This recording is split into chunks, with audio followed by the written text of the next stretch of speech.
Good morning and welcome to IRONMAN 70.3 Boulder. Look at those awesome shots of the flat irons there. This is the 7th event on the IRONMAN Pro Series and the 5th IRONMAN 70.3 event in this series. We have over 2,000 athletes registered to race today, with around 70 pro males and around 30 pro females, representing 24 countries, regions, territories, and 49 US states. We have 3 pro female and pro male slots for Topor and also 55 age group qualifying slots at this race. That's right, Rinny, and we have super strong professional female and male fields assembled here, many of whom make their home right here in Boulder, Colorado. It certainly is hard to beat the convenience of racing in your own backyard. Top contenders we have racing today for our IRONMAN Pro Series points standings are our currently ranked first place athlete Matt Hansen will toe the line today. We've got Trevor Foley in the house. Matt Sharp also racing here. We've got Andre Lopez, Sam Appleton, Nicholas Quinnett, and Greg Harper, some of our notable pro males. If we look at our female professional field today, another outstanding field assembled with Leslie Smith, Ellie Salthouse, Aaron Schnickels, who raced not even 6 days ago in Hamburg. Amazing turnaround there. Jody Stimson back to racing after some injuries earlier this year. Sif Bendix Madsen been doing some training here in Boulder. And then we've got short course superstars Erica Ackerland and Valerie Bartholomew. We'll see what they can do when they get on a time trial bike. Absolutely. Yeah, we have an awesome day of racing coming to you guys today. We're looking forward to it. I hope you guys are excited to follow along. I'm obviously Marina Carfrey, joined by Didi Griesbauer in the studio today. Didi, how do you see the race playing out for today? Oh, God, the gun hasn't even fired and you're putting me on the spot to pick the podium. I think for our men, I'm going to have to go with Trevor Foley and Matt Hansen, both of whom live and train, well, currently Trevor's training here for the summer. Matt does a lot of training here.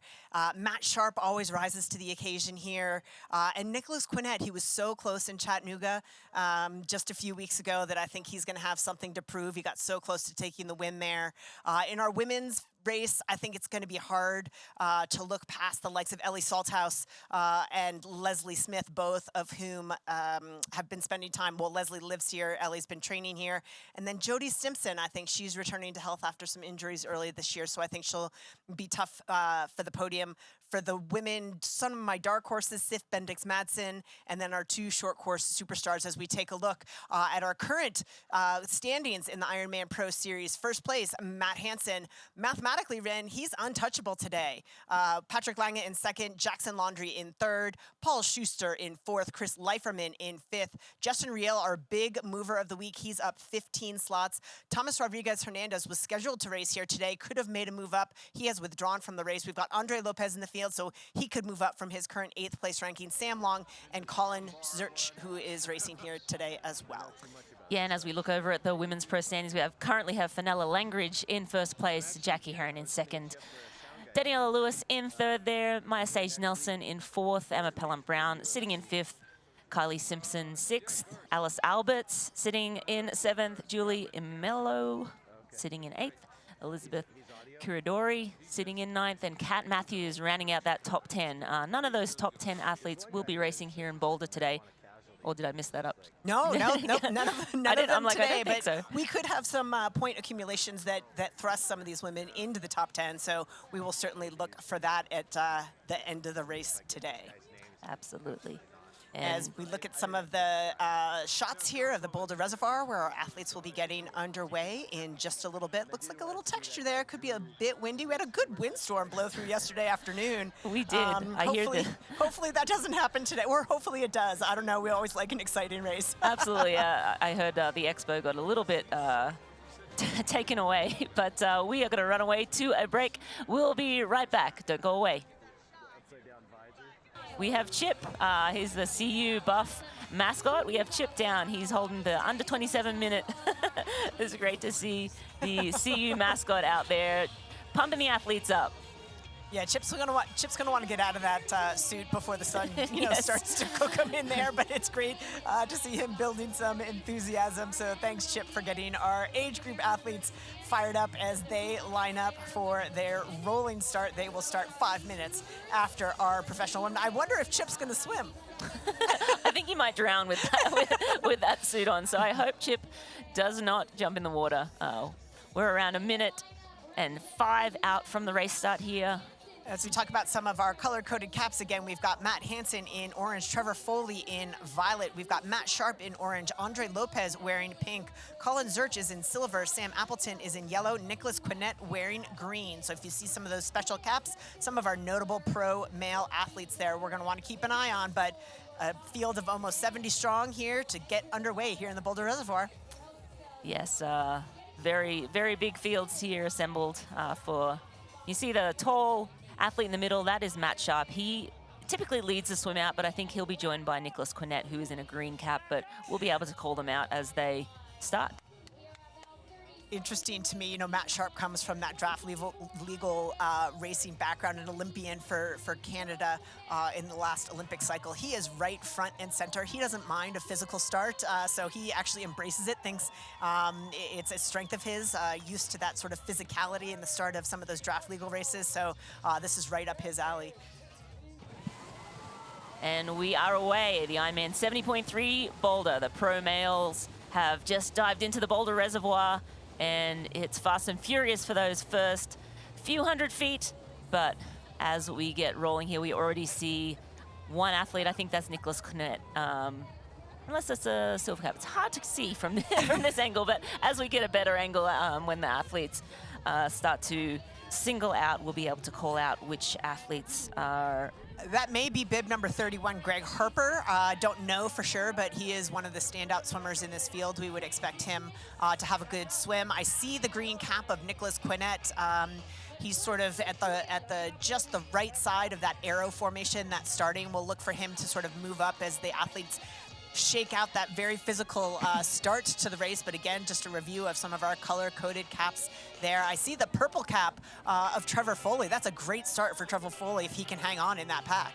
Absolutely, a really good start for Trevor. He's not well known for his swimming. He's well known for his bike and run strength. So if he can get, hang on to some feet there. He's been training with the JD crew, I tell you. He's been in my lane, so we're just giving him a couple of pointers. The JD crew, that is the great Julie Dibbins, one of our phenomenal athletes, turned coach and coaches a number of the top male pros and female pros. But Dee Dee, how fast do you think these boys are getting out? Do you think, 105? Quicker in the first 100, 200 meters? What do you think? It could be like even 1 minute pace for that first 50 to 100 meters, but now that they're sort of out and settled, I think they will settle into a more sustainable race pace again. I see the orange cap of Matt Sharp side by side with the green cap of Nicholas Quinnett. We do have a purple cap currently sitting in second place. I would be shocked if that was Trevor Foley. That is some impressive swimming. So we'll try to get Harper.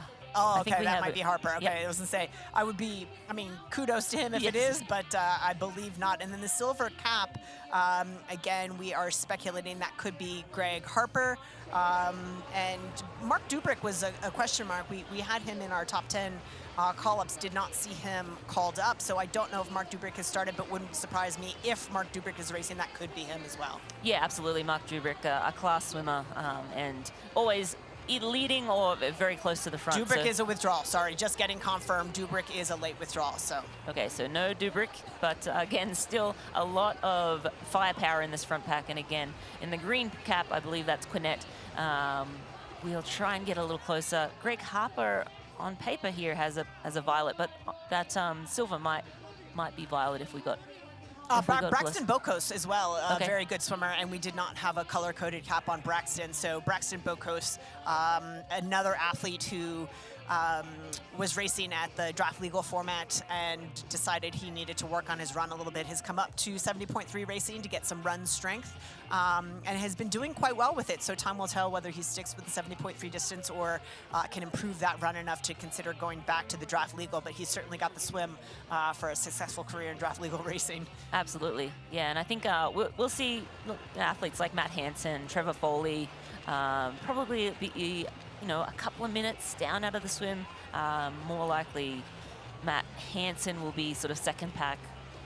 Foley maybe third pack, but again, we'll wait to see that. We have the violet cap of Greg Harper getting up onto the feet of that silver-capped athlete, which I'm not 100% sure who that is, and Nicholas Quinnett there, that's sitting in third place. And so that's our top 3 on screen right now. As we pan back, we'll be able to see if there, where the break is, if there is a break, and we definitely, believe that that is what will happen in the swim here. Certainly, but one of the race dynamics we've talked about with the Ironman Pro Series drawing these large fields is that there are so many more bodies that it almost keeps the group together, because where gaps tend to gaps tend to form, there's sort of a body to fill as we come down. We're about 45 seconds away from our pro women's start. Again, some of our color-coded caps in the green there, that is Jody Stimson. F2, that is Ellie Salthouse. I suspect she will lead out this swim.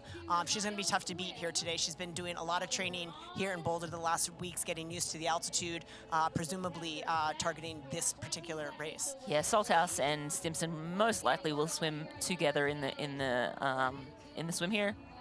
Samantha Kingsford might be a little off the pace, but shouldn't be too far back.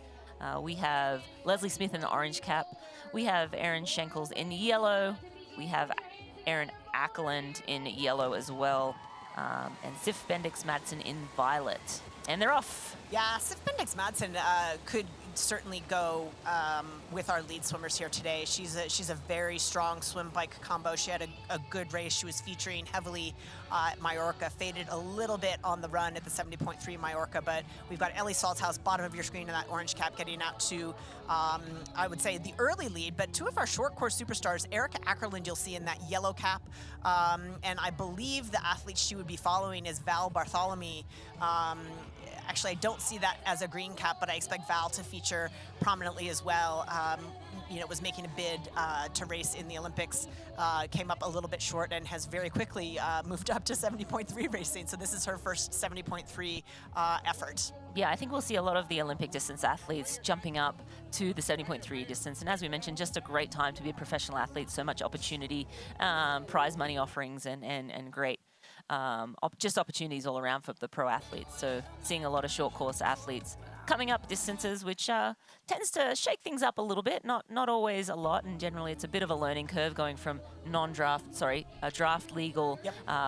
2 hour, less than 2 hour race up to a 4-hour race, and non-drafting, different bikes, obviously. Different bike setup, nutrition. Nutrition comes into play a lot more. So it is a learning curve. Some athletes do it flawlessly. Other athletes come in and they're like, nope, this is not for me.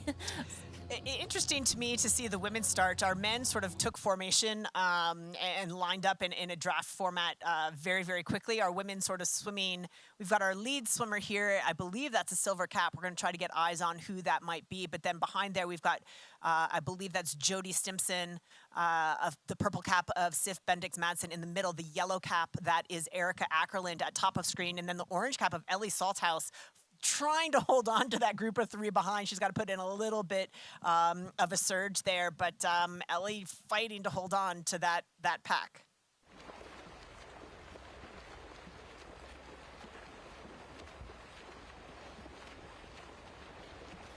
Yeah, definitely surprising to see Ellie she's just trying to sprint on, and as you know, those opening couple 100 meters, if you miss those feet, it's just so hard to jump back on, and it could be like a moment that you lose concentration. Yep. And Ellie is, as good as these other swimmers. Sure. But today she just didn't get out to a fast start, which we actually normally see Ellie, because she's super fast. Well, the other factor to consider is that we are racing at altitude. Now, a lot of these athletes make their home here in Boulder, Colorado, so that altitude is a little bit, there's a familiar face.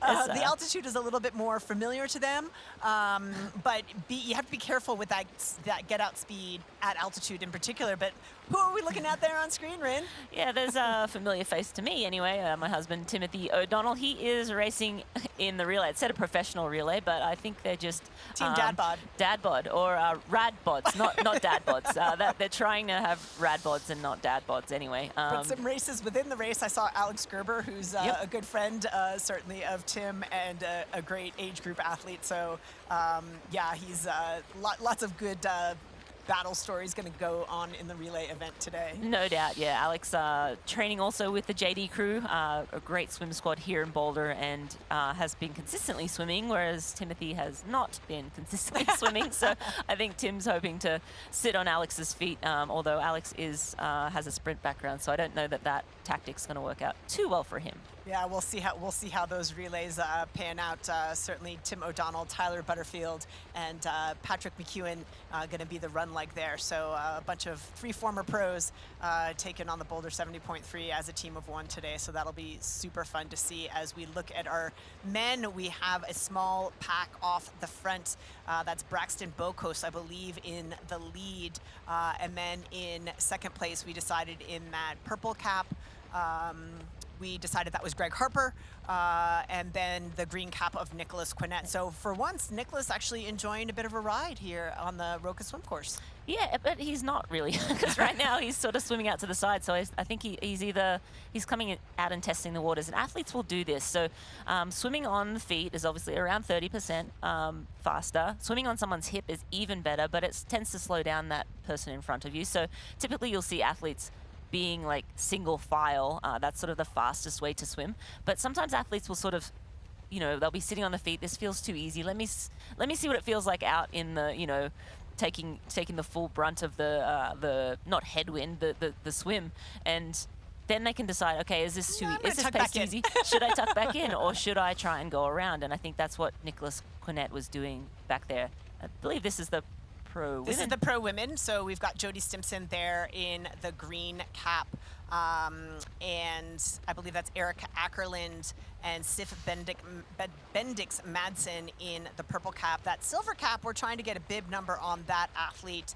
I'm not sure, to be honest, who that pro female is, but swimming stroke for Jody Stimson is a great way to get underway. Yeah, we'll hopefully get... Well, I don't think we'll be able to pick that athlete out from here anyway, but as soon as we get out onto dry land, we'll be able to figure out who that athlete is. But a nice, tidy group of 4 here, and Yep. as we said, they're swimming, side by side, and this sometimes happens where you'll have the 2 lead athletes swimming side by side. That makes for a really nice draft for those next 2 athletes. And then you see Ellie Salthouse just sprint, and she's saying that to herself, just sprint, but Yep.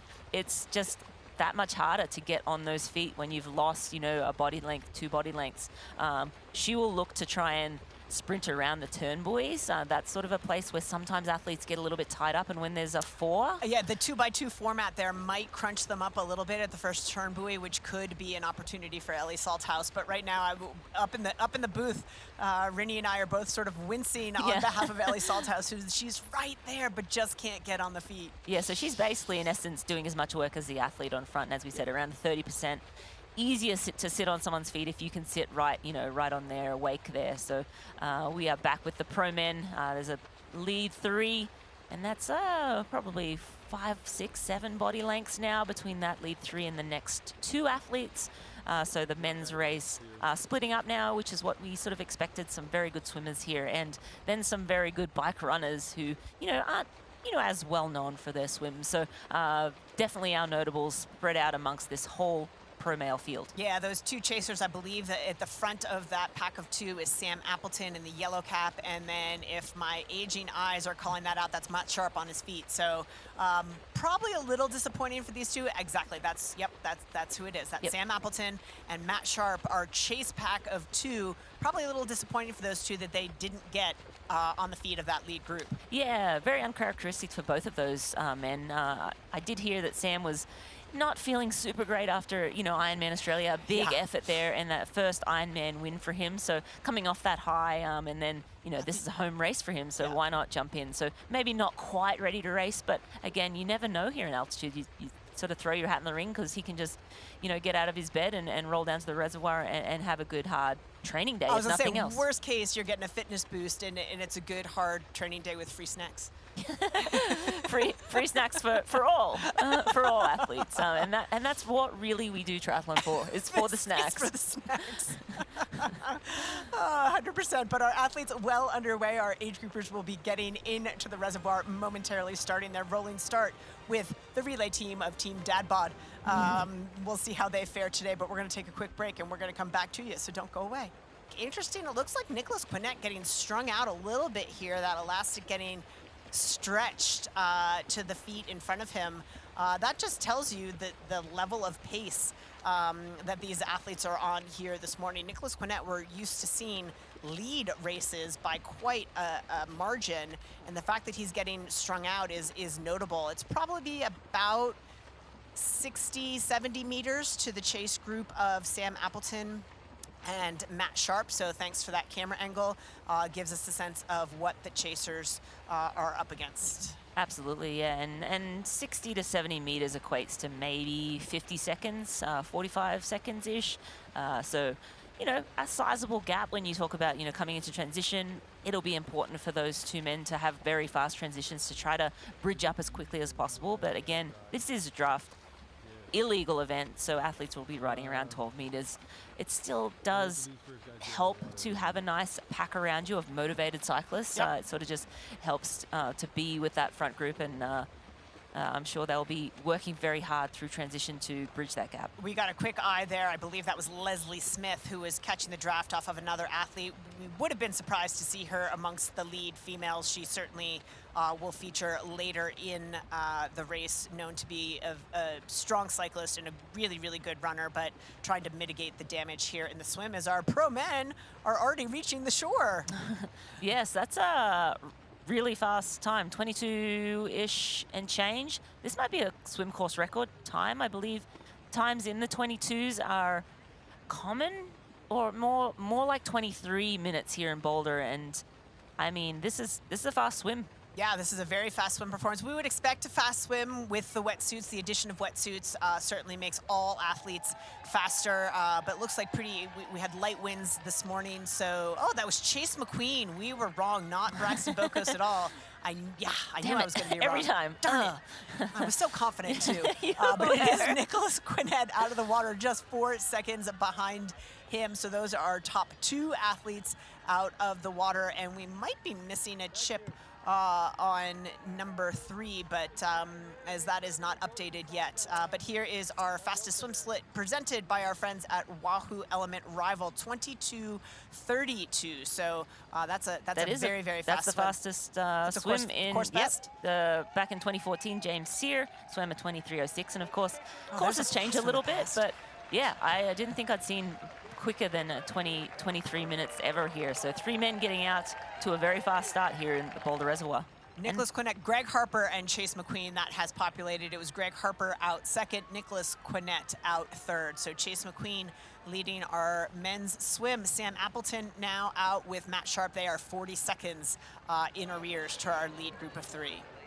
Yeah, 40 seconds is not nothing, but they'll be looking to get a very quick transition and get out of town as quickly as possible. The athletes will run their bikes out to that mount line, and they'll they'll push their bikes over the mount line, and that's when they are allowed to hop on their bikes. They'll throw their legs over and ride a little bit before they put their feet into their bike shoes. Yep. We currently have places 6 and 7 out of the water for our professional men. Braxton Bocos out in 6th place, 126 down. Rinny, I'm a little surprised by that. Yeah, you picked him to be leading that swim, so, you know, uncharacteristic for him to be a whole minute back. Yeah, a whole minute back. So again, this is altitude though, so sometimes, you know, you go out in those first 200 meters and you're like, wait, I can't breathe. Yeah. So there's not as much oxygen if you haven't been here. training up here in Boulder, that is my only advice. If you do come up and race, do not sprint the first 200. It just is really hard for the rest of the day to get your heart rate back in control. Now, our athletes do a little loop-de-loo here around the recreational area of the Boulder Reservoir before they make their way out onto the diagonal highway. But this is a good opportunity, certainly with so many athletes racing in their own backyard. They're going to have so much support out there, so they're going to be getting splits out of the water. But this out and back is going to be a chance to assess the competition and see where everyone is at. And as we look down, the transition times brought to you by Morton.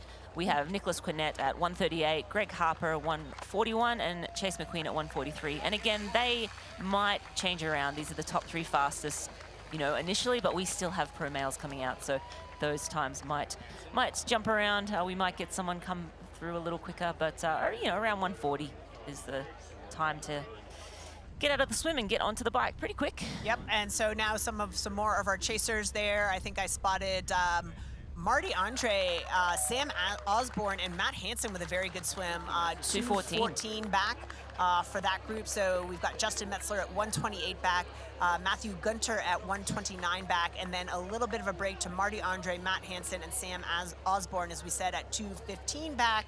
And then another chase group at about 3:15 back. So most of our pro men are key players out of the water now. Trevor Foley, we're waiting on. Yes, yeah, we're waiting on Trevor Foley. Our other notable, Trevor Foley, we're still waiting on him getting out. We're at around 3:35, and Kevin Bishop was 23rd out of the water, so still, a majority of our pro field still coming out. But this is a really cool, if you're a chaser, it's a great opportunity to just get a look. Yes. At your athletes. Or maybe not such a good look if you're 3.5 minutes down out of the swim. Yeah, or you won't see them because Yeah. it's a pretty quick out and back. It looks like that is a vision of Ellie Salthouse in that orange cap. She was bridging up, and it looks like she just must have blown a little bit, because that's a sizable gap now. It's a sizable gap, and I'm super surprised for a swimmer of Ellie's caliber to have given up that much. Particularly, I mean, she's made a training base in St. George, Utah, which isn't quite as high in elevation as here in Boulder, Colorado, but she's done so much training that I think, and she has been here for a few weeks, that adjustment should have been not that difficult for her. So I'm a little surprised that she got popped, but as you said, racing at altitude, small mistakes. She clawed so hard to get back on that group, it might have just put her over the red line, and then all of a sudden you pop. And so I think the risks come a little bit heavier when racing at altitude when you make a play like that. Yeah, this is exactly where she would not have expected to have been. Again, Ellie, typically in that front group, you're right around it. So, and she's in no man's land. So, Yep. there's good and bad to that. Now she can just focus on herself. It's basically an individual time trial for her, and again, she's really just solid in all 3. So, this is not panic button mode. This is just, I'm not quite with the lead girls. Okay. This is bummer. This is Bummer kind mode. Yeah. Bummer, but lots of racing still to do, and Ellie Salthouse certainly still one of our favorites today. But I mean, she's going to have, those athletes.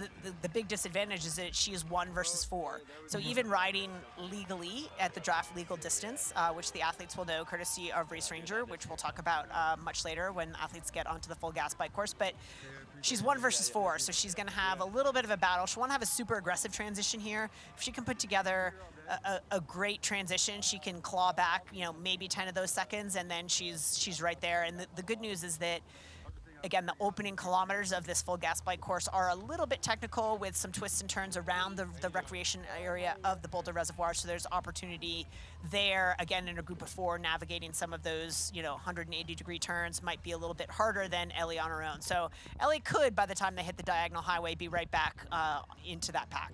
Absolutely, yeah, and she will have, a good chance to get a look at the women ahead of her. She'll know where she is, who's ahead of her, and she'll know the athletes and their strengths, and know, whether, one of them might be vulnerable to getting dropped from that main group. And yeah, she'll have a nice little split out there to see, how much work she, needs to put in, and whether she tries to just bridge the gap right away. That is probably what I would expect her to try and do. But again, sometimes it's easier said than done, especially when you get up to altitude. You do not want to red line for too long, and I think, maybe that is what has happened to her in that swim. As we eagerly anticipate the exit of our professional women out of the water, I actually saw them overtaking a group of about 4 or 5 of our professional men. So some of our men maybe need to get into the pool with some of our pro women and take some notes there. So not a great start for some of these pro men who are getting passed by our pro women, but lots of racing still to come. Yeah, absolutely. And I just, before the women get out, I was looking back through the men's Trevor. to see Trevor. He's around 3:55 back. Not uncharacteristic for Trevor. And again, he is really well known for his phenomenal biking and running. He did have an accident earlier this year, so wasn't able to run as much into Chattanooga, but still finished on the podium there. So looking for an improvement on that result here. Did Chattanooga, a great course for Trevor Foley, a little bit of a down current push. It's a longer swim, which is a minus for a relatively weaker swimmer, but that down current push certainly kept him in closer proximity to the front of the race. Here today, got a wetsuit, but certainly no current assist. So work for Trevor Foley, but our pro women out of the water, it is Jody Stimson at 25:32. It was Valerie Bartholomew, was supposed to be in a green cap, but was in a silver cap. Throw us off the mark a little bit. Erica Ackerland and Sif Bendix Madsen. So two of our short course superstars making their step up to 70.3 racing for the first time. No surprise to see them in our lead. And Ellie Salthouse deficit 36 seconds. Yeah, and that Wahoo Element rival swim time of Jody Simpson, she stops the clock at 25:32. Again, very fast swimming from the women here today. As we take a look at Erica Ackerland, another thing that some of our short course athletes will oftentimes trump our 70.3 and Ironman distance athletes is in that transition. Transition's certainly a really critical part of draft legal racing so that you don't miss that pack. It's a little bit more measured when you get up to the longer distances. You want to sort of hurry carefully. Yes. Make sure you're dotting your I's and crossing your T's and getting. So we've got Ellie Salthouse throwing snacks into the back pocket there, getting herself ready as the athletes grab the bike. That is Erica Ackerland off to the races. That's Val in the foreground, getting her bike off, and off they go to the full gas bike course. Yeah, absolutely. You saw the athletes come in. As they're running, they'll pull their wetsuits down, right, Didi? So that every second matters. And in triathlon, and the transition area is basically free Yes. time. So if you can get through that transition area very quickly and efficiently, then that's going to be obviously, it's counted at the end of the day. So, these athletes do practice their transitions. You'll see them run over that mount line and then, whoop. Let's see, an athlete there. Oh, she missed the seat. So you tried to do a flying leap there, and it looks like she missed it. That different bike for Val. She's not used to she's not used to the bottle cage on the back. Yeah, that's what caught her up. You have to get your leg up over that bottle cage. I've definitely almost collected myself many times doing the same thing. But yeah, she's used to the road bike and ITU racing. But you expect fast times from the ITU races because obviously the shorter the distance, the more important those transitions are. Yeah, that rear bottle cage caught her up as we take a look at our top 3 fastest transition times brought to you by Morton. It was Erica, no surprise there. Our short course athletes, Erica Ackerland at 1:45, Val Bartholomew at 1:52, and Sif Bendix Madsen with a very strong transition, 1:52 as well. So our pro women lead group out of the reservoir and on to the full gas bike course. It looks like Ellie's around 43 seconds back of that front group, and as we mentioned, she's sort of in no man's land. Does she try and bridge up right away, or does she just, hey, I've got to do a 90K individual time trial here. Let's just see what I can do. What do you think? Yeah, I think it's a little bit risky to try to be super aggressive. You can see some of the twists and turns, 180-degree turn here. The athletes have to navigate. If I'm assessing risk versus reward, it's probably too risky to be super aggressive through this stage. You'll probably want to wait until you're out onto the diagonal highway to sort yourself out. And then a long climb. All of these, the long climb all the way from J Road, Mount St. J, we like to call it.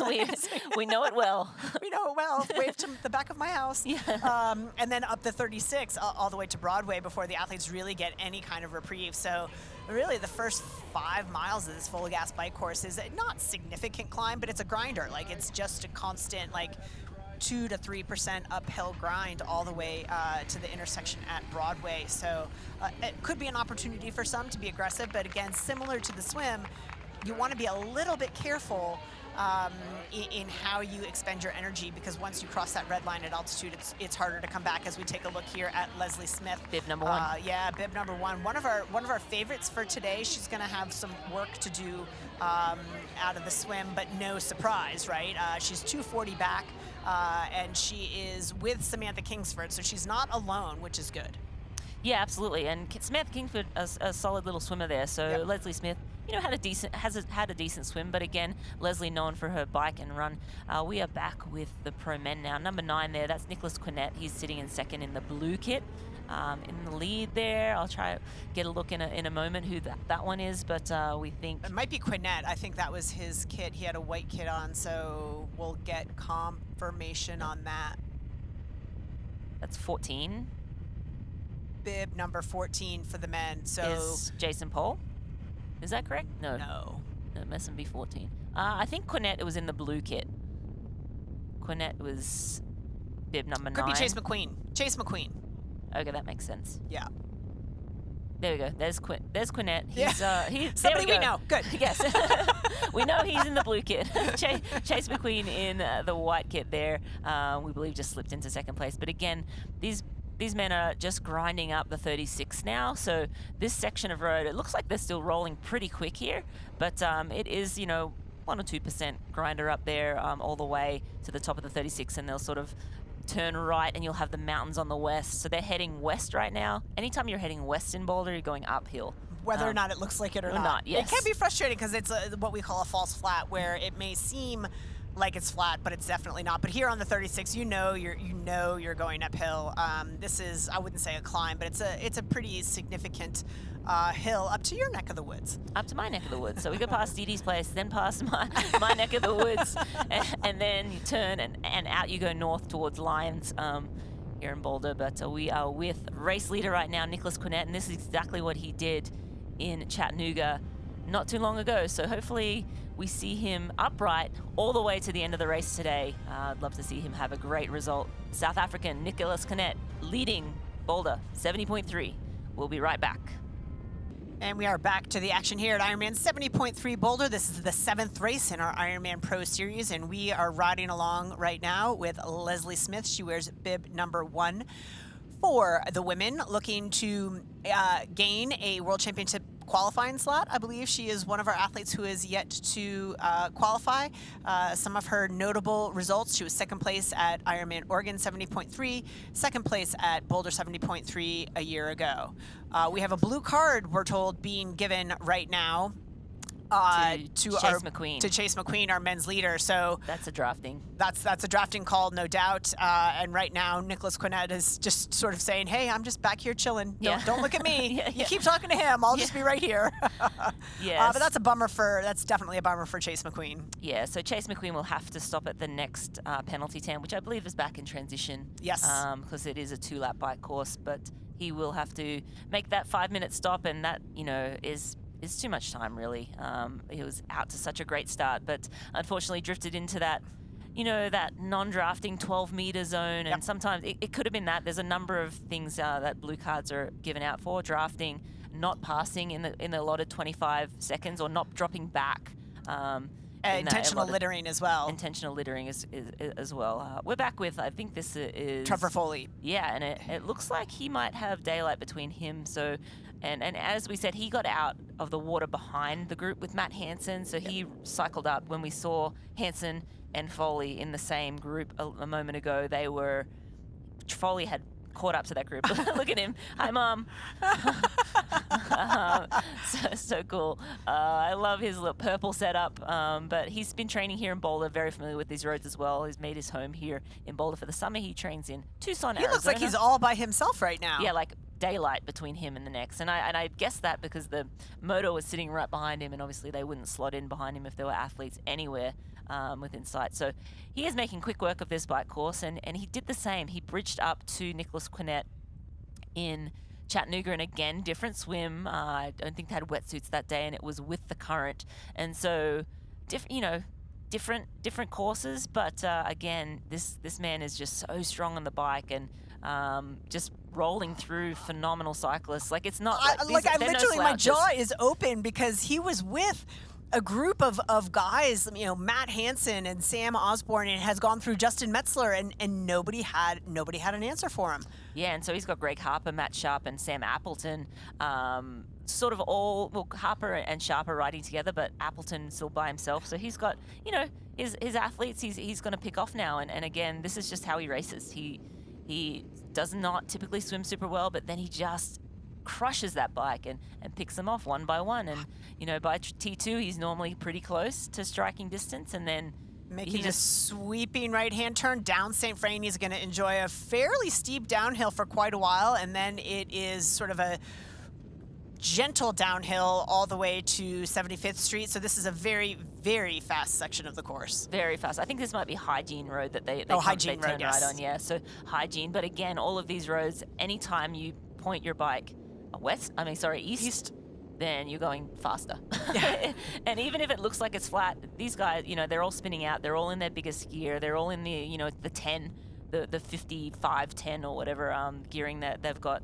Yeah, we're looking at Chase McQueen, who has been given that blue card, and so he will be issued a 5-minute penalty, which he will have to take at the next penalty tent. Talk about the mentality then when you've got that penalty and you're riding, in first place, but you're 5 minutes behind. Yeah. How do you manage that as an athlete? Yeah, I mean, there's mixed emotions. I mean, not that you ever got a drafting penalty in your career. You know, I got one once, and it was with you, Dee Dee. It took me. Actually, I got two, and they were both the same thing. I didn't pass quick enough. Yeah. And one was in Oceanside. It was passing a pro male, and he just surged. Still mad about it. And then one time, I just didn't. I went to try and come around you, and it took me longer than 25 seconds, and I just didn't make the pass in time, and so I got a penalty there. So. Twice in my career, but back to this pro race. So we have Nicholas Quinnett leading now, Chase McQueen in second right now, Sam Appleton in third. We're going to go to a break. We will be right back. Chase McQueen, yes, he got that 5-minute penalty for slipstreaming. So as he was coming around Quinnett, he rode in the draft, so right behind Nicholas Quinnett up to his wheel, and then popped out and went around him, and that is not allowed. You need to. He's asking us what he's allowed to do. Yeah. You are not allowed to. I mean, you can take nutrition off your bike. You're not allowed to eat it though. I didn't think you were allowed to. Oh, maybe you are. I think you are allowed to take the nutrition off of your bike. You can't use a restroom. Well, there's no restroom there, yeah. But you can't use Relieve a restroom. But it really is just, it's so hard because it's so dejecting to be standing there just losing time. And there's absolutely nothing you can do about it, but keep a positive attitude, sort of reset yourself mentally. He's there sort of talking to the technical official, telling his sob story about how... Yeah, see who he is. Yeah. Oftentimes these penalties come. These athletes they're seasoned athletes. They're well aware of the rules, and it's just lapses in concentration for a split second, and all of a sudden you're down 5 minutes. As we come back to our men's chasers here, we're with Matt Hansen. Yeah, Matt Hansen, and yeah, so it's never. I mean, he's gonna look at all of these athletes just riding by all that time he put into them on the swimming and the bike, and now he's like, okay, and now that's that pack. Now I'm slipping down to 10th, 11th, 12th, 13th. Yep. But, if nothing else, you can use this as a great opportunity to just use it as a training day at this point. And he could run back up into the money. Sure.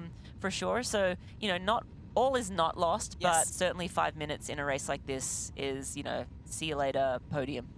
Yeah, it is for our men's leader, Sam Appleton, now alone with Nicholas Quinnett, with Chase McQueen standing in the penalty tent chaser. Trevor Foley just 40 seconds back. Then there is a large chase group of Colin Zurch, Matt Sharp, and Greg Harper, with Sam Osborne, Braxton Bokos, Justin Metzler, and Matt Hansen. So there's a little bit of a gap in that larger group, but sort of two sizable groups almost forming as one at about 2.5 minutes down. And we're back with Erica Ackerland. She is sitting in that group of 4 with Ellie Salthouse. She has Valerie Bartholomew and Jodie Stimpson. These 4 women have been riding together. Well, the 3 women were riding together, and then Ellie Salthouse caught up. So we'll see if Ellie will be able to get away from this group, or whether this 4 will end up, doing the majority or the rest of the bike together. But Erica Ackland There is an opportunity as they start that second loop when they do that sort of uphill grind up J Road and up 36. That's an opportunity for an athlete who wants to perhaps burn a match but make a move and be a little bit more aggressive with the power through that section of the course. Could shake things up a little bit. This course is so fast that is a significant portion of the, I'm going to use my air quotes here, climbing on the course. So that would be an opportunity for an athlete to make a move. But the rest of this course is so gradual, downhill, flat, and fast. It's really hard to have any distinction, particularly when you're in a large group. Yeah, it's almost the only way to get away on the downhill is if someone has messed up their gearing and not had big enough gears to, to grind down the hill. But, well, let's take the performance analysis for the bike. And at the last split, Erica Ackland, she was around 27.9 miles per hour. So, and that was at the 136 or 17-mile, 28-kilometer mark. So for that section there, she was rolling along pretty well for 27.91 average speed. Super impressed with her to come up from the draft legal distance. It's an entirely different style of riding. You're in a completely, you might as well be in a different sport riding in a TT position, and it's one of the harder, I think, adjustments for athletes to make. When we saw Taylor Knibb make the transition from draft legal racing up to 70.3, and it was here at Boulder a couple of years ago. We saw her rode her road bike, though. Exactly, she rode her road bike. So to see Erica Ackland and Val Bartholomew embrace it and move up to the TT bike, it's a big move and it's a big adjustment. And so far, both women are on display, having a great go of it as our women come off of 75th Street, make their way back on Monarch Road towards the reservoir area. We are getting close to the conclusion of the first lap of the full gas bike course for our professional women.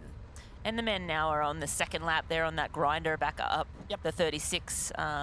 So in that little tough section where, moves may or may not be made. But we're back with, this is Sif Bendik Madsen here, and she is heading back towards the reservoir. Probably 5 or 10 minutes she'll be starting her second lap of this full gas bike course. Again, she is moving, and you just see her position is super aggressive. She clearly has, along with her partner and friend, Magnus Didleff, spent some time in the wind tunnel by the look of things. But yeah, she looks super compact. Not moving around too much in the the head region, and a nice cadence going. Yeah, she looks pretty dialed in to me. Yeah, she started doing short course racing at the age of just 14, and then she moved up to this middle distance back in just last year, 2023, and she's had a really good show of it. She's got multiple World Cup and WTCS races and was part of the Youth Olympic Games for her home country of Denmark. She was second in the individual race, and she sees herself more at this middle distance race. Again, she's got some development to do for her run. We saw her feature pretty strongly at the 70.3 Mallorca last month.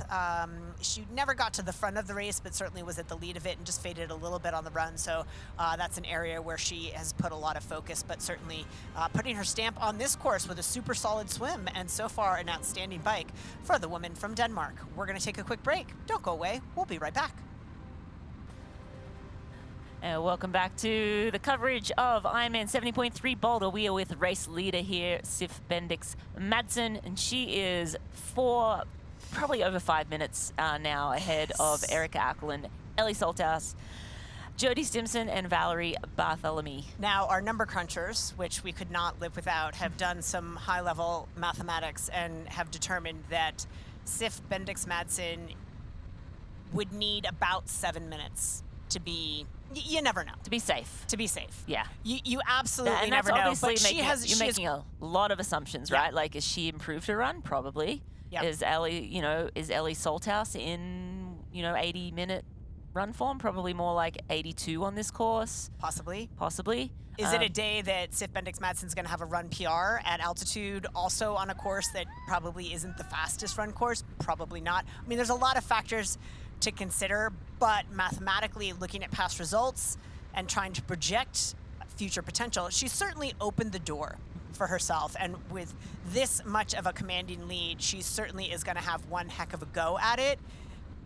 But 7 minutes seems to be that benchmark that we're looking, that tipping point that we're looking for, that like, yeah, she's got a real shot at this, or it's going to take still a great run effort for her to do it. And Didi, it might be around 7 minutes. You know, Yeah. she's been making chunks of time in this latter stage of the bike. But as we go back to the men, Trevor Foley has broken away from Sam Appleton. There's a 1:14 lead on Sam and Nicholas Cornett riding together now, that second and third place. So Trevor Foley making a statement out here on the bike. And again, you know, we don't know what sort of run legs he is going to have. He didn't have the legs in Chattanooga. I mean, he had the legs for third place, so still I'll take those legs. commendable, but you know, not his.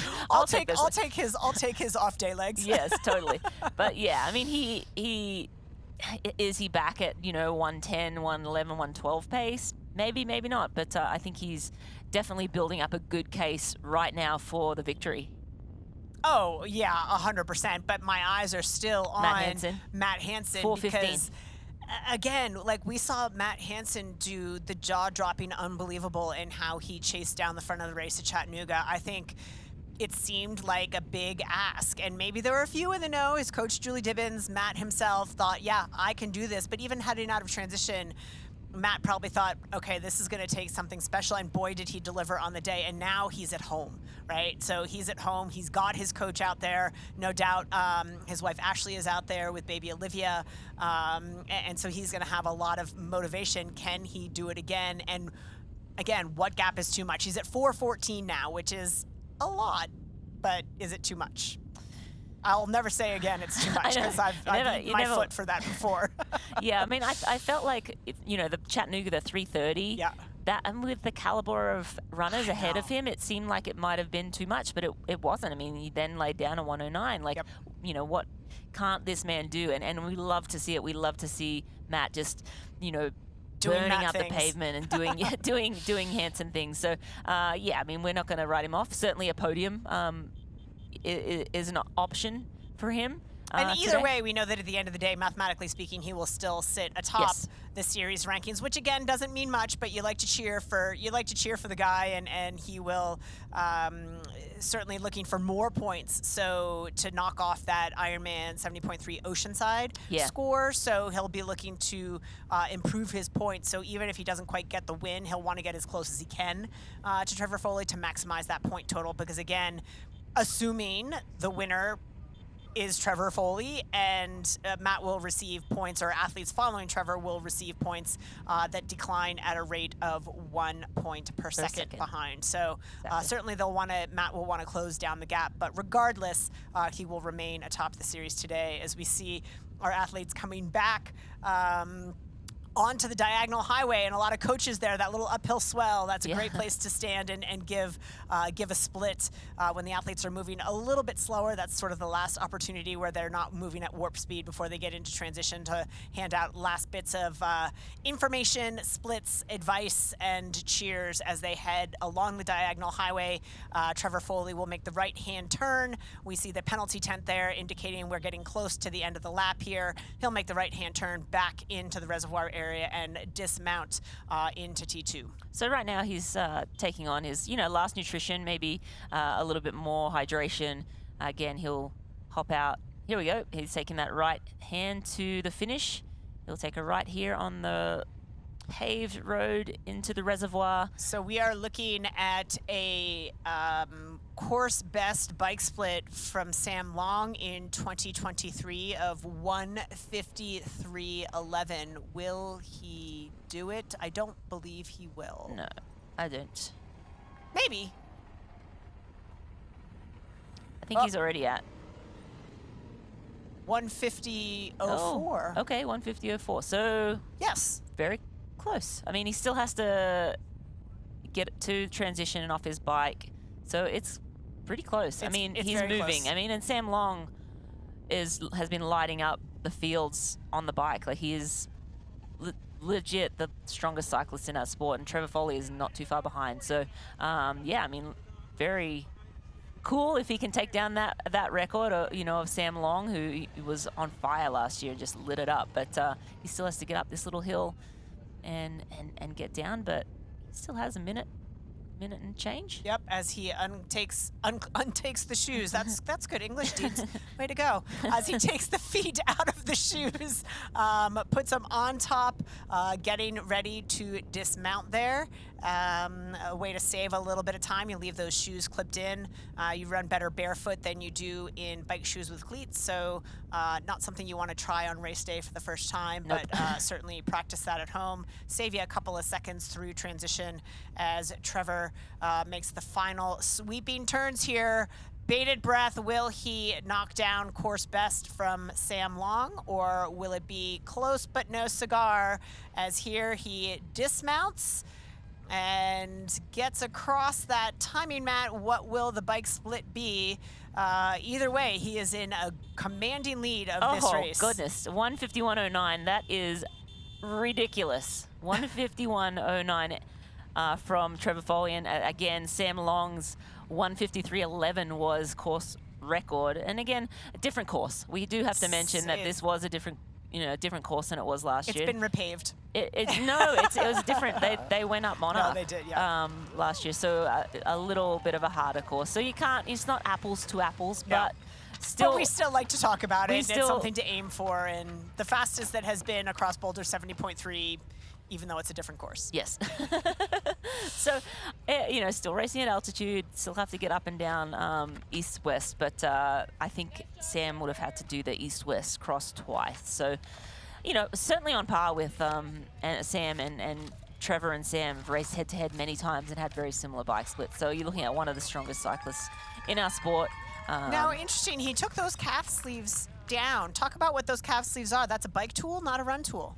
Yeah, so the calf sleeves show in the wind tunnel that you can get, they're faster. They're a lot faster to have calf sleeves on. Faster than skin.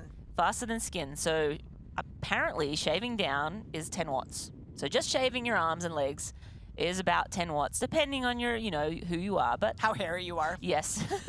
If you're a monkey, then maybe more. But if you're just a typical female, maybe less for the women. Probably more for the men than the women. But yeah, so you save watts putting calf sleeves on. And so he would have worn those underneath his wetsuit this morning, but now you see him peel them down. And some athletes will just leave them on for the support on their calves, so like a compression sock. But he's pulled them down, and I think, probably because it's getting a little warm out there. Yeah, cooling, yep. Yeah, so you want, you don't want, that tight material on your body. Get a little airflow around those calves and cool them off. But he is off to the races here on the Hoka run course. Again, a 2-loop course. I think this is one of the more challenging run courses. If this is a lightning fast bike course, I think this on average would be a slower than average run course. There are some rolling hills, and of course we talk about the surface within the reservoir recreation area. Great to run on for training, and that it's nice and soft underfoot, but it can be a little slippery with that gravel. As we take a look at Sam Appleton, who will be our second off the bike.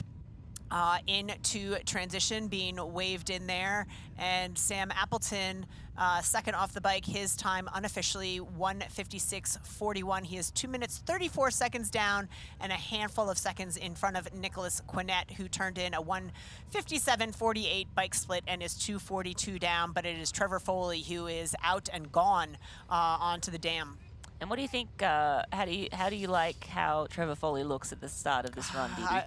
I mean, he looks great, right? Like what I wouldn't give to look like that for just 1 second of running in my life. and I watched closely in Chattanooga. Welshie and I were on the call for that one, and he looks not light years different to what he did in Chattanooga coming off the bike. You could tell he was tight and kind of hobbling a bit. He just didn't look like, he looked like peg legs running off the bike a little bit, but he looks fluid from the outset. So, again, it's still a half marathon and a lot of running to go, but he looks a lot different than what he did just 3 or 4 weeks ago. No doubt. That race in Chattanooga, when you're coming in with only 2 runs under your belt or 3 training runs, not a huge significance to your performance, you have to be a little tentative. So I would imagine he's got to be more confident coming into this race as we check in with our top 5 women. Sif Bendix-Madsen making her way through the closing miles of this full gas bike course, with Ellie Salthouse, Val Bartholomew, Erica Ackerland, and Jody Stimson giving chase. We're So if back you're with race leader, if you're Bendix with Madsen. Sif Bendix Madsen, what's going through your head right now? I mean, I'm sure she's been given some splits. I know her partner is in San Francisco this weekend racing himself, but yeah, I'm sure she's getting some splits out there, and I think she's just like, okay, this is my day. You know, let's just hold on to this. Let's just keep pushing all the way to the finish, and then, I mean, 6:52 to Ellie Salthouse. The guys back house were telling us that 7 minutes is safe for Sif Bendix Madsen, but again, this is assuming she, runs her typical time. It's assuming Ellie, doesn't light it up, or Jodie Stimson doesn't run, a 1:20 half marathon off the bike. So we've got two big question marks because we know the short course standouts in Val Bartholomew and Erica Ackerland. They're going to have the speed, and I think the move from draft legal Olympic distance up to 70.3 isn't that significant in terms of mileage. Going to the full Ironman, that's a whole nother kettle of fish right there. But we could see them turn in some pretty, we don't know what they're capable of across this distance. So not a foregone conclusion, but Sif Bendix Madsen has set herself up absolutely as well as possible as we take a look back at the men now. Colin Zurch off the bike in 4th place. He's 5:06 down in 4th place. So right now, 4 men off the bike, still waiting. Here we go. Matt Hansen. Start your watches. What is that deficit, and will it be too much? The deficit, 5 minutes, 40 seconds. He's with Sam Osborne as well. And Big Mets and Matt Sharp, and a huge chase group coming in now on the heels of Matt Hansen, who will charge out of transition and see what he can do. Yeah, we'll see how far up Matt Hansen. I certainly think a podium is a possibility for him right now, but Trevor Foley just looks really solid. Again, we'll have to just wait and see how this plays out. I'm not going to call. You're not going to call it? No, I'm not going to call it just yet, Deeds. But yeah, the man, Matt Hansen, he'll be out there and man on a mission trying to hunt down, but right now in 5th place and charging hard out of transition as we speak. Yeah, he's gone out of transition as we look at Matt Sharp getting the socks and shoes on. We've got Big Mets there in the background, also getting that foot gear on. Let's remind Matt Sharp to take that helmet off. Not going to want to run a half marathon with that on your head. Grabs the belt and the nutrition, the sunglasses, and he's off a point. Watching some of these pros transition, there's certain things you have to do standing still. You have to put your shoes and your socks on, but anything that you can do while running, putting that race belt on, putting that number on, getting the nutrition in your pockets, grab that stuff and go. Get yourself moving. Yeah, and just thinking about Matt Hansen and replacing that Oceanside, he got 1,700-ish points in Oceanside, so this will definitely be a replacement, a positive replacement for that result for him. It'll go in as one of his results for now until he, does his other Ironman events, but yeah, that one will definitely slide in above that Oceanside performance, which is what he was really looking for. 2 good 70.3 results, and then he can continue his Ironman campaign and try to rack up as many points as possible. Well, so certainly if the motivation, if he's hearing splits of, okay, you're 5.5 minutes down, and that might be a little bit demoralizing at the time, he's thinking, okay, maybe it's a big ask for me to get the win, but let me maximize my points. And so well worth his while to, well, number one, move himself onto the podium, which is going to be a huge motivator, but certainly to maximize those points as we take a look at our chase group. Jodie Stimson, Ellie Salthouse, Erica Ackerland, and Val Bartholomew. They've just crossed Nelson Road on 75th. This is a little bit of a rolling section. Just about, I'm going to say, 10 minutes left to this full gas bike course for these chasers. So getting down to it for them as well. As you get to the closing stages of the bike and start to shift your mindset towards the run, Rinny, what are you thinking about? What's going through your mind? What's your brain inventory at this stage of the race? Yeah, I think there's still 10 minutes of cycling to go, so you don't want to take your eye off the ball, and that you want to keep the pressure down. But now you're thinking about, okay, have I taken on all my nutrition? Do I have anything left? How's my stomach feeling? Is it tolerating that that nutrition that I'm putting in there? And just kind of, it's kind of a systems check almost at this point. Some athletes you'll see will hop out of the saddle, stretch their back. That's sort of like more a running motion, just so that when they stand up, it's not such a shock. Sure. But yeah, like you're shifting your mind towards the run, but you do not want to let up one bit. Do you change your cadence at all? If you're like a bigger gear rider, are you trying to increase your cadence so it's more in line with what you'll hit for the run, or is that not important? Yeah, I think it depends on the athlete. I never worried too much about cadence. It was more like, for me, I just wanted to get out of the saddle Did you a worry couple of about times. anything running? Look, I got one thing, and it was running. So I suffered on the I think swim. you had more than one. Yeah. A couple of world titles. It's more It than just worked out. one thing. No complaints here. But as we look at the Morton top 3 fastest transition times, Hansen, he was on a mission, There as you we go. said, 109 out. Deckard was a 110, and Zuch was about a 117. So they're the top 3 men out of transition. Matt Hansen, yeah, definitely on a mission. Every second matters, as we mentioned. It sure does, and I know the race is the task at hand, but looking at these scenics, boy, Boulder is showing off today, I tell you. These early summer, late spring race date, certainly the greenery coming into play with that background of the Flatirons there, such a scenic backdrop for today's 7th race in our Ironman Pro Series. It is scenic for us, but in this moment, running along the No. wall, it's just hot. Yeah. And it's hot, and running on dirt is, not as fast as running. Some people love running on dirt. I loved the road because it was just faster. Well, you grip it. Your foot grips it better. You're not certainly losing the, anything. The underfoot, it's softer, so it doesn't beat up the legs quite as forgiving. much. Yeah, exactly. It's a lot more forgiving, but you don't have the grip with your feet the same way you do on either concrete or certainly asphalt would be the preference there. We have Val Bartholomew. Congratulations, Val.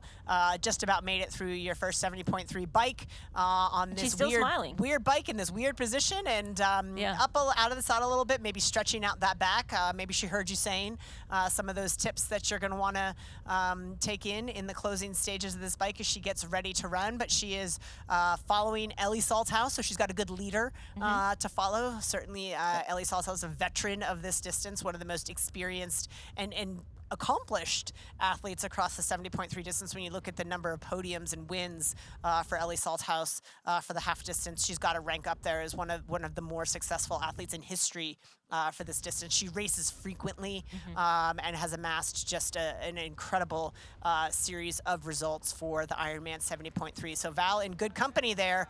Follow that leader and see where it takes you. Yeah, absolutely, yeah. Back with Ellie Salthouse, as we were just talking about. And these ladies are just, moments away from T2. They've still got another 5-10 minutes of cycling left. But we are just about to run off to one more break. We'll catch you on the other side. Don't go away. And we are live at Ironman 70.3 Boulder with the lead pro woman, Sif Bendix Madsen. She is making her way back up 63rd. She'll take a right onto the diagonal highway, and then she'll take a right into the reservoir, and we will see what sort of bike split she has amassed. Taylor Nibb, the fastest on this course, at around a 2:06. Again, slightly different course last year when Taylor won, but still in Boulder, so we still like to compare. It's not apples to apples, but we will check. Use it as a benchmark anyway. Yeah, I mean, Trevor Foley took down Sam's 153 and went about a 151, but again, this course probably a little bit faster, less repeats up going east. So, and of note, that was Taylor's 2023 performance, so that was on a TT bike, not a road bike. Yes. But yeah, just worth noting as we watch Sif Bendix Madsen, what will the time be? She is on this final little upslope here before she will spill out onto the diagonal highway and have just a couple of minutes left of this full gas bike course. Boy, she has done the job today. Her lead likely to be well over 7 minutes, but Rinny, will it be enough? Yeah, I mean, I feel pretty good for her. Yeah. She's been here training in Boulder. She's been living up at in Nederland, which is around 9,000, 8,000 feet. So coming down to altitude, this feels probably really good for her. I think, she's really peaking for this race. So I feel pretty good about her for the win. What do you think? I think she can do it. To me, Ellie Salthouse. There's two unknowns, right? I kind of, and I shouldn't say this because I'm a huge fan of Ellie Salthouse. I thought she'd be better today so far. I don't know if Sif Bendix Madsen is having a ridiculous out-of-body experience today or if Ellie's just slightly off her game. I would have thought Ellie would have kept it a little bit closer. So if Ellie's off her game, then 100% it's Sid. But what will happen? And then we have our wild cards in Val and Erica, our short course athletes, and Jody Stimson. Yeah. Exactly. But here we have Matt Hansen, who has come off of 63rd. He is back in the reservoir area. We're eagerly waiting for that split to come in. I We see know. Trevor Foley's There's put his already. coach. There's his Trevor coach. Foley's put 30 seconds into Appleton and Quinnett already, so Trevor Foley seems to be on his game today, but Matt Hansen, we're eagerly awaiting that split to come through And to see if he is making inroads. He was Split has come through for Sif Bendix Madsen. Oh, sorry, that's 54.9. I almost got really excited there. She still has a little bit to go. Sorry. Premature announcement. So Sif Ignore me. she's still on a bike. She hasn't come off yet. Yeah. But we're looking to see what her bike split will be, whether she stops the clock faster than the phenomenal Taylor Knibb. Obviously won the individual time trial championship, going to the Olympics for both triathlon and the time trial. So just a phenomenal athlete. So it'll be, while again not apples to apples, it'll still be pretty exciting to be in that in rare the ballpark. air. Yeah, in that rare air is you are in rare air when you're turning in bike splits that are comparable to the great Taylor Knibb. So again, this could be Sif Bendix Madsen's day, or has she totally blown it on the bike and will really, really struggle on the run? That's why we sit here in the booth and see what happens out on the race course. But there is her coach or supporter. Yeah, giving her the 7 minutes. I saw him exactly. holding up the hands. He was giving out the split. So she knows. What is 7 in Danish? Yeah. Zero clue. I only speak Australian and American. You speak them both very well, though. Thank you. Fluently. I went to school for American. And she is off the bike. Unofficial bike split for Sif Bendix Madsen 2:04.50, as we see there, presented Taylor. by our friends at Wahoo Element Bolt. Sif Bendix Madsen across 90K at 2:04.50, which would be a course best. Again, not apples to apples comparison, but fastest bike split across this course previously was Taylor Knibb in 2023 at 2:06.08. And Ellie Salthouse turned in a lot of those fast times too, like around a 2:11 in years past. Yep. She's ridden 2:11 twice Sif here. was going so fast, she ran right past her rack spot for the bike. She ran right She's by like, it and had to you reverse. don't have to run with your bike. Yeah. You can just leave your bike now. Throwing on the Hoka shoes. Head out onto the Hoka run course here momentarily, but for a quick transition, get those socks on quickly and get out of here. 7 minutes-ish lead for Sif Bendix Madsen. We will, obviously see the accurate split once she gets out onto the run, but I think that's sizable lead. Yeah, she's got to be pretty confident, and what she's really got to do now is settle herself. Like, I think when you're in a position to potentially win your first Ironman 70.3, particularly against veterans like Ellie Salthouse and Jody Stimson and even Leslie Smith, for whom is sort of legendary on this course, she's just got to gather herself and be like, okay, she can't do anything more than she can do. She's still got to stay in her lane and race her race and not try to do anything extraordinary, because trying to do something extraordinary in these conditions, it's getting hot out there, it's dry, and she's at altitude, so trying to do the extraordinary is going to come back and bite you. She's got to stay in her lane and stay focused on her race and turn in her best performance and hope that the gap that she's got, that's going to be over 7 minutes by the time the chasers get into transition, hope that that's enough, but not try to be anything other than she is right now. Yeah, absolutely. I mean, you definitely have to pace yourself and be smart in all aspects of a triathlon, and especially in a half marathon when you haven't done that many 70.3 events. So, I think she's a smart athlete. She'll pace herself well, but that 7 minutes gives her a really nice buffer through those, faster runners on paper. Yep. I should say. Leslie Smith, one of our pre-race favorites, has slipped down to around 13 minutes back. But again, She just rode a 2:04. Yeah. Like a 2:04 for 90 kilometers. I mean, that's what we were seeing men ride, you know, on a lot of bike courses. And yes, this is a very, very fast course, but an outstanding performance. You know, she gave a smile and a shout out to somebody on the side there, so that tells me that she's mentally engaged as well. Like sometimes you come off and you're just in this other zone, and but she is still very, very much with it and engaging, collecting the cooling towel there, getting that up against the skin, and she heads out onto the Hoka Run course. Will it be enough? We'll find out after this quick break. Please don't go away. We'll be right back. This will be like, you take this left-hand turn and Sigh it's of kind of like a relief. sigh of relief. That, okay, the body held together, and, you know, I'm going to be able to, yep, one last look over the shoulder. Can't see him, can't see him. Stop looking. Still looking. Yeah. He's like, wait, is he there? Yeah. I think you kind of do a double take, you know, remembering that there are some age groupers on course. Sure. Maybe not yet, that far ahead. Or some not pro women either. So yeah, anyway, there might other athletes on course, or even just people running on the res. Sometimes you see a shadow and you're like, is that Matt? Yeah, exactly. Especially since it moves so fast that you know, the actual form of Matt Hansen might be hard to actually spot. But I think, yeah, I saw him flick his hand a little bit saying, yeah, I think I got it, I'm good.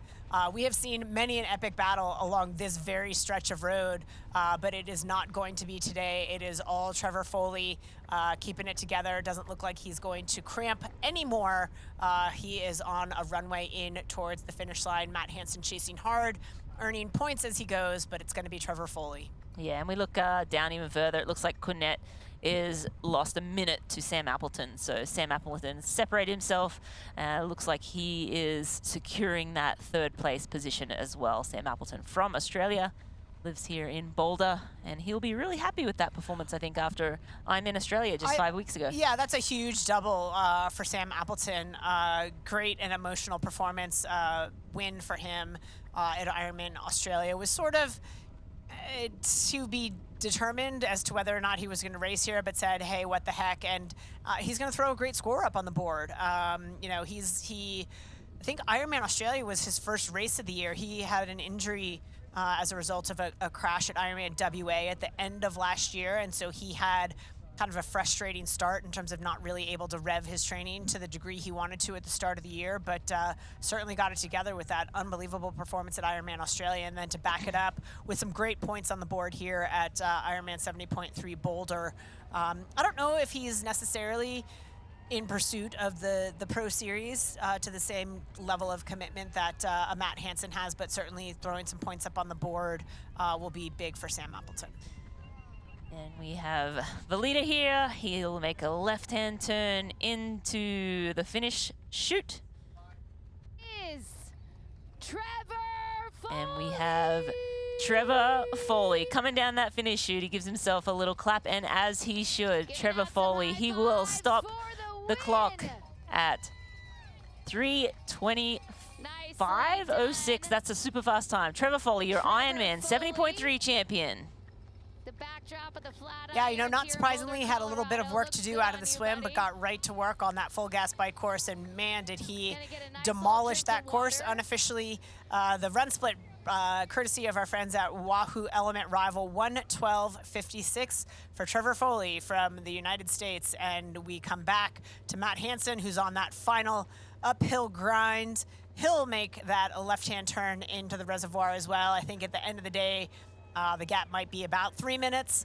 So Matt putting valuable points in the bank, courtesy of outstanding run performance, as we would expect nothing less from Matt Hansen. Little bit too little to overtake for the win, but great to insert himself in second place and put some great points in the bank towards his current #1 standing as your Ironman Pro Series leader.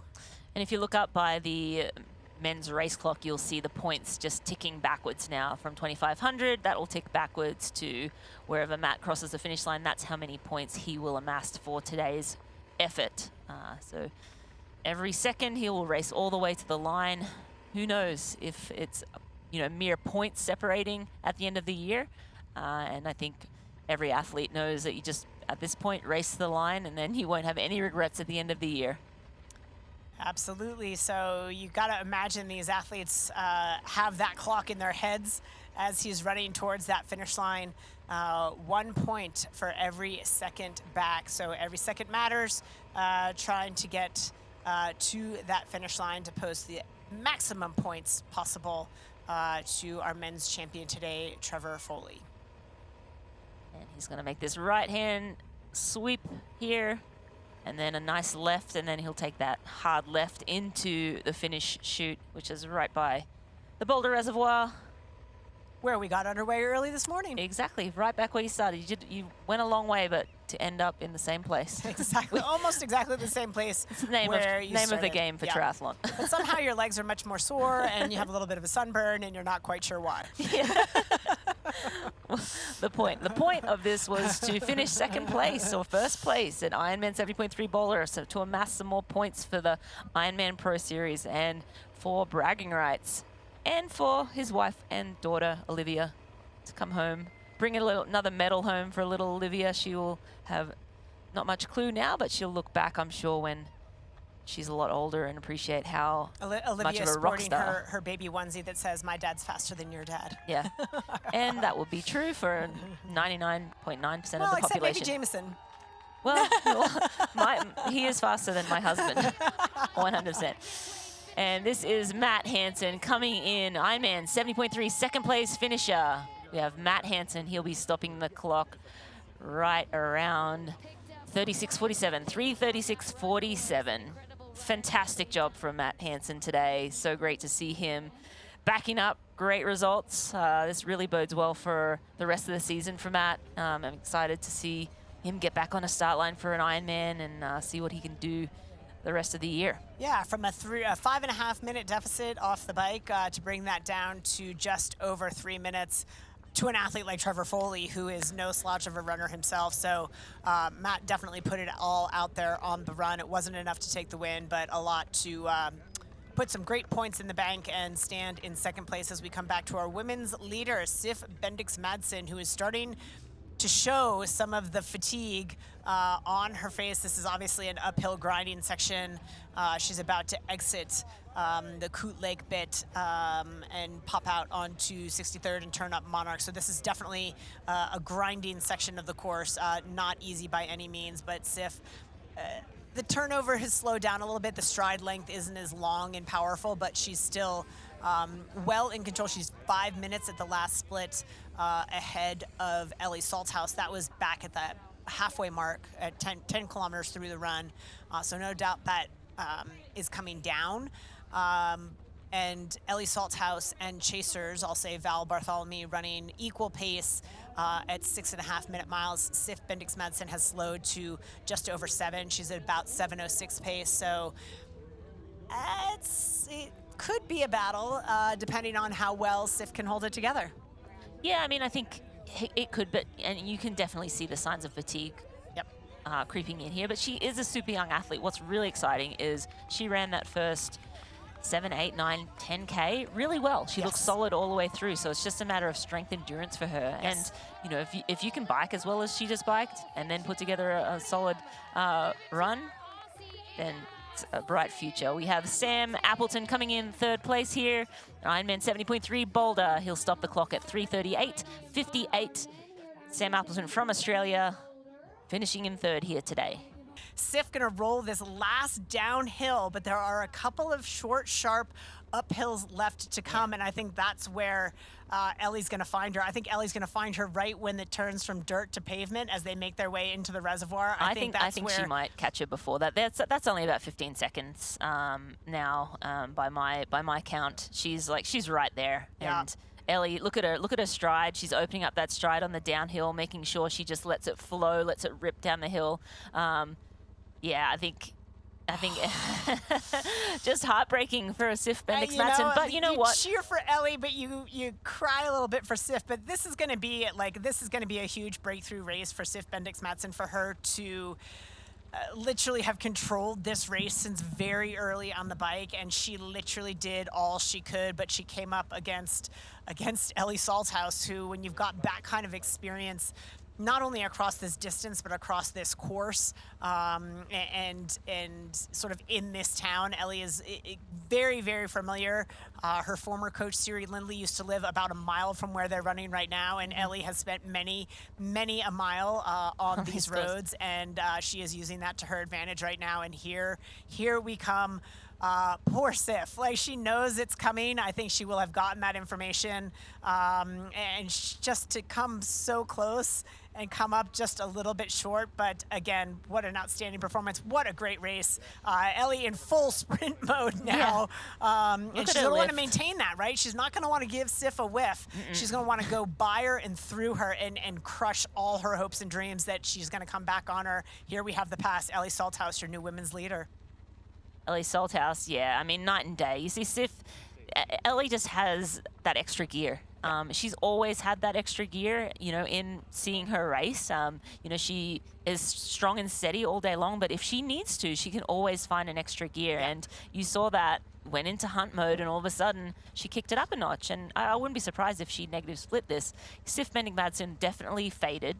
So, you know, that contrast is going to look worse than it actually is, because, you know, she went out very well in the first, you know, 7, 8, 9 kilometers, and then sort of faded in the latter stages. But Ellie Salthouse just putting on a masterclass here, and Sif Bendick-Madsen will take this lesson home with her, and she will learn a lot from this.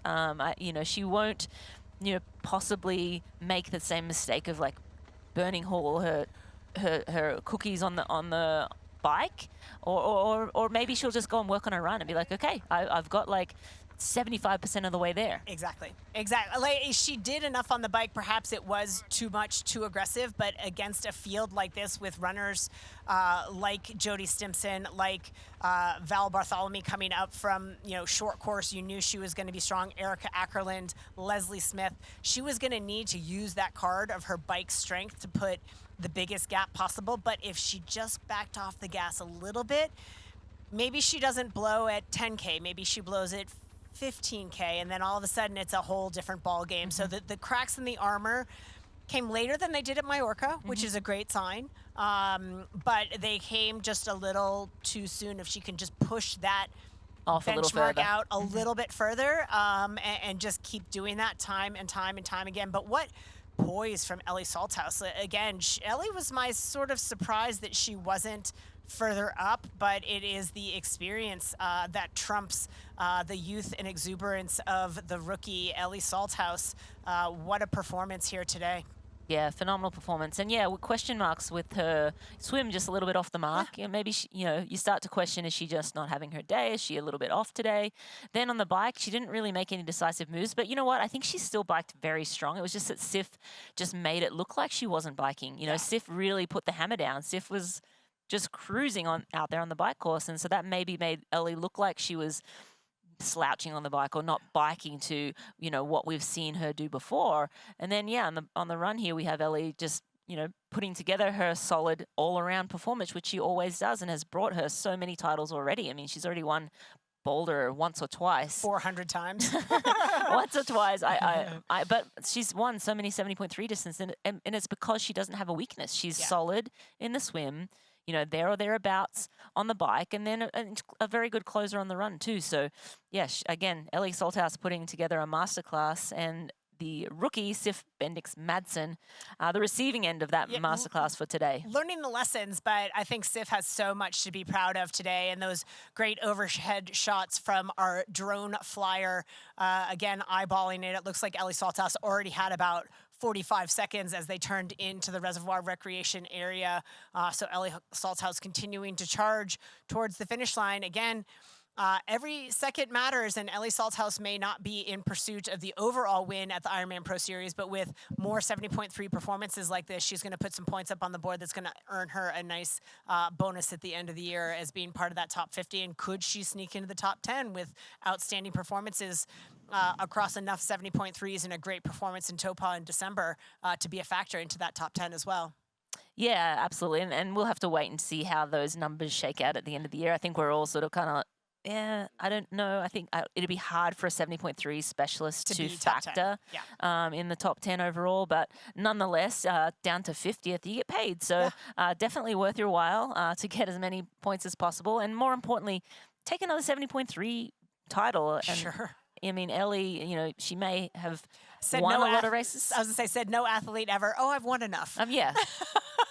I don't need always, another title. You're always looking for another race, and she's had like in the last couple of years have been, you know, a little bit of a rocky road for Ellie. She's, you know, she's not been her consistent self, and so this is just it's just great to see her putting together a really strong swim bike run across 3 disciplines to come here in Boulder and be the victor once again.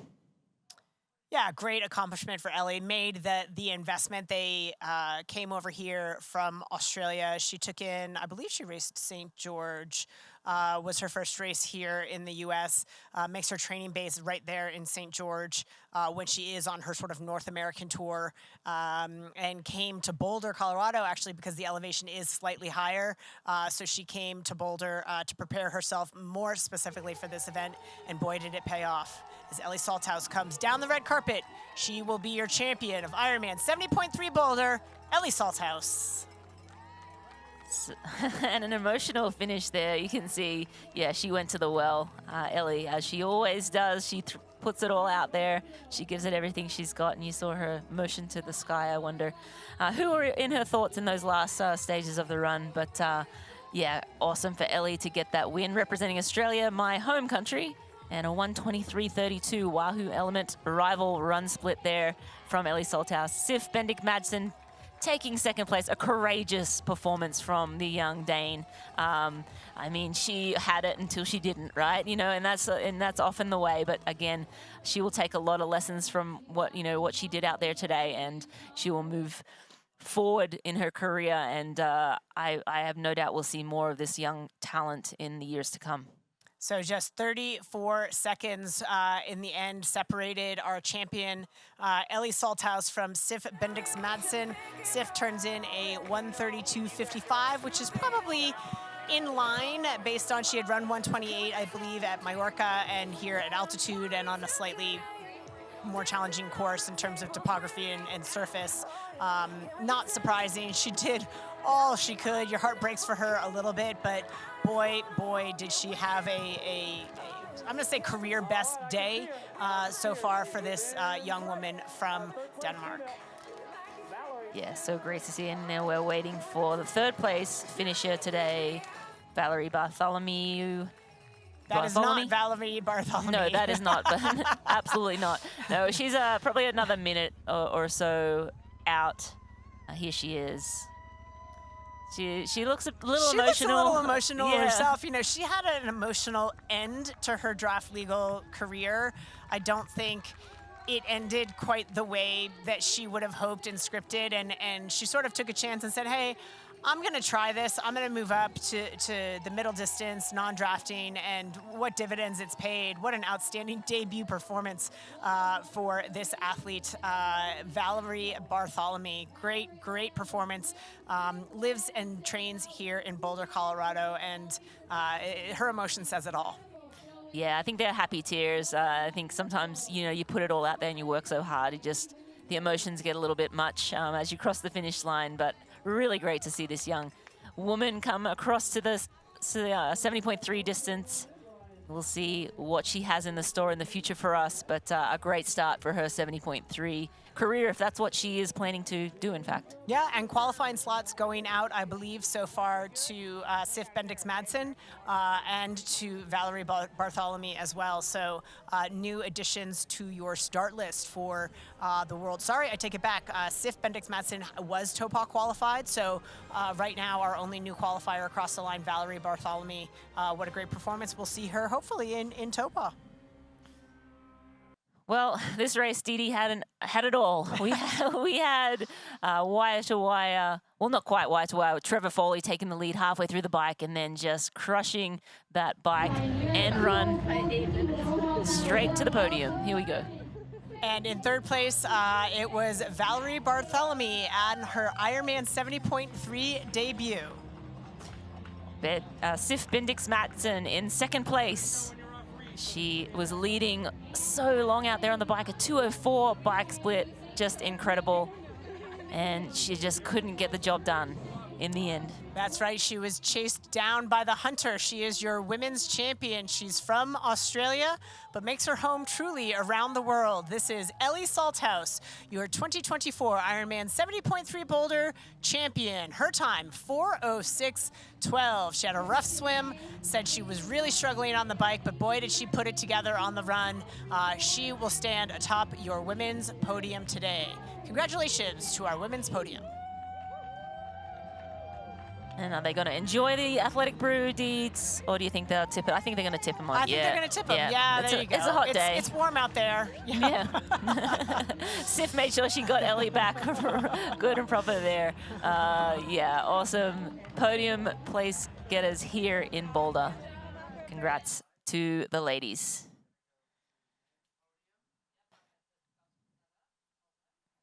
And of course, now that our women's podium is done, we will celebrate our men's champions on the day. Of course, starting with our third place competitor.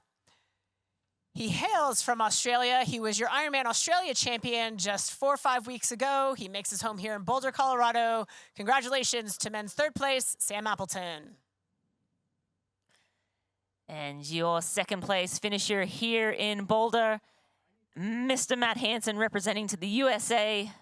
A very solid second place here today in Boulder. Only 3:12 behind Trevor Foley, more importantly, snagging some very good points there for the Ironman Pro Series. Mr. Matt Hansen, not quite able to get it done on the run there as he did a few weeks ago in Chattanooga, but still a formidable competitor. And increasing his overall standing and the lead that he holds in our Ironman Pro Series so far. And our men's champion on the day, he was back a little out of the swim, but said those were numbers he had never heard before. He was off to a good start. He absolutely annihilated the bike course and ran strong. Not his best, but definitely finding his run form after a serious accident earlier this year. Welcome to the top of the podium to our men's champion, Trevor Foley.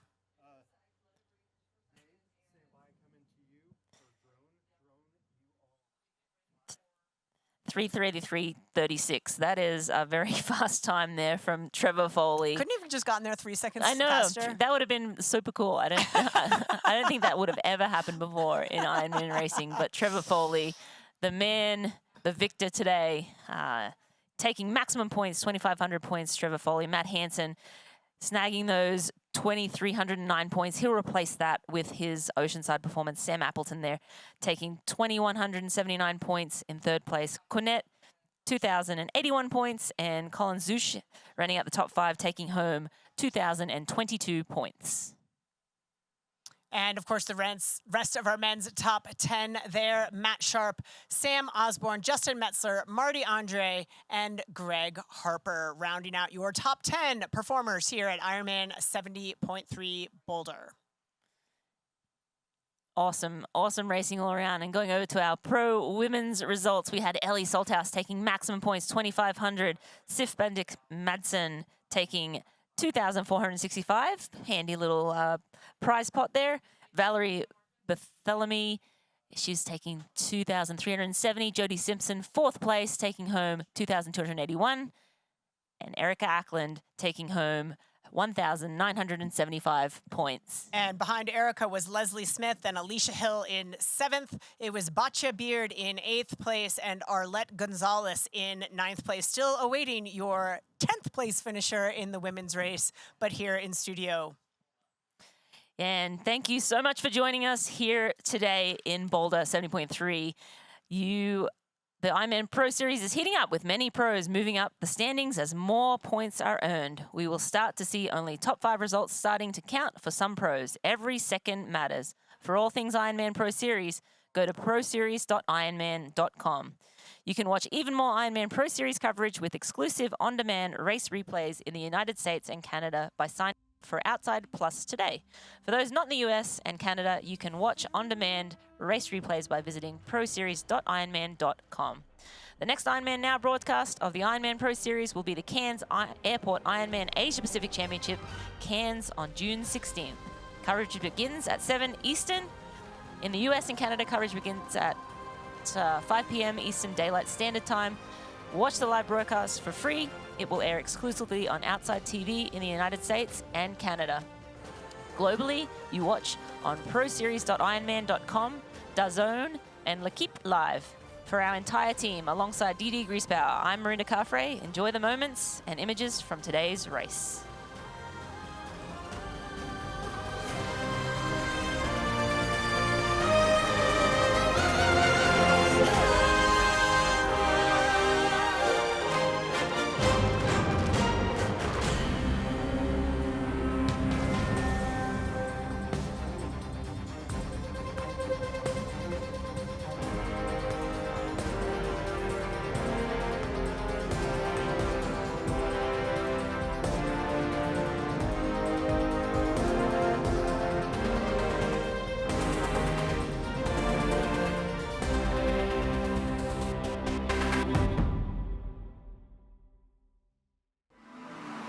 This copyrighted broadcast of World Triathlon Corporation may not be retransmitted, reproduced, rebroadcast, or otherwise distributed or used in any form without express written consent of World Triathlon Corporation.